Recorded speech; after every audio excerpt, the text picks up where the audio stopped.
Non mais la colonisation, ça a quand même permis de développer un réseau ferroviaire et des infrastructures en Afrique. Pas tout jeter non plus. Est-ce que vous avez déjà regardé une carte du réseau ferroviaire africain après la colonisation? Bah c'est ce que vous avez au-dessus de ma tête. Et je peux vous dire que il suffit de 10 secondes pour comprendre que ce réseau n'a rien d'un réseau, justement. Si on analyse extrêmement rapidement cette carte, eh bien on le voit notamment autour du golfe de Guinée, l'objectif n'est pas de relier les différents points de la carte, mais bien de créer des lignes extrêmement droites et directes des ports du littoral jusqu'à l'intérieur des terres. Le but étant d'exporter des matières premières. Par comparaison, je vous mets le réseau ferroviaire français au 19e siècle. Là, on voit une nette différence. Normalement, un réseau ferroviaire qui est développé pour le bien et le transport des populations, eh bien, ça prend une forme d'étoile, puisqu'il va essayer de relier tous les points, toutes les villes d'une carte. Et ça, c'est sans prendre en compte le coût humain de la construction de ces infrastructures.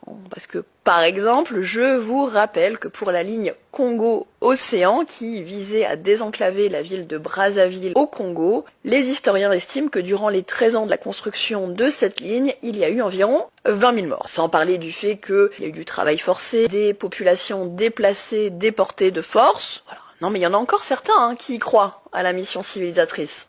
On vous dit, le football c'est la paix.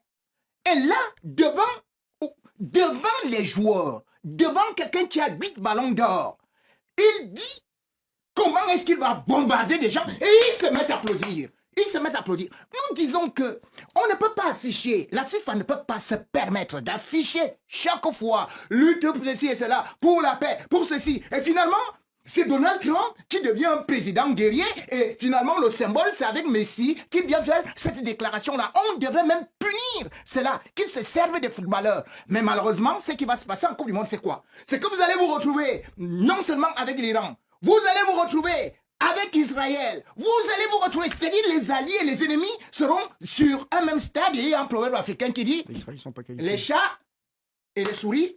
Vous rêvez de faire quoi en tant que femme? Me doiter. Quoi? Me doiter. Il vous bat tous. Il vous bat tous. Mais tu m'as demandé d'être franc. Voilà.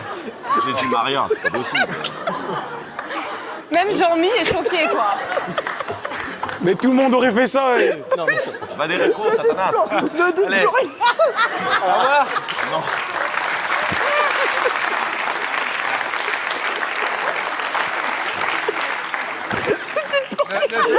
Excusez-moi les jeunes. C'est drôle. Rien, je vous en supplie.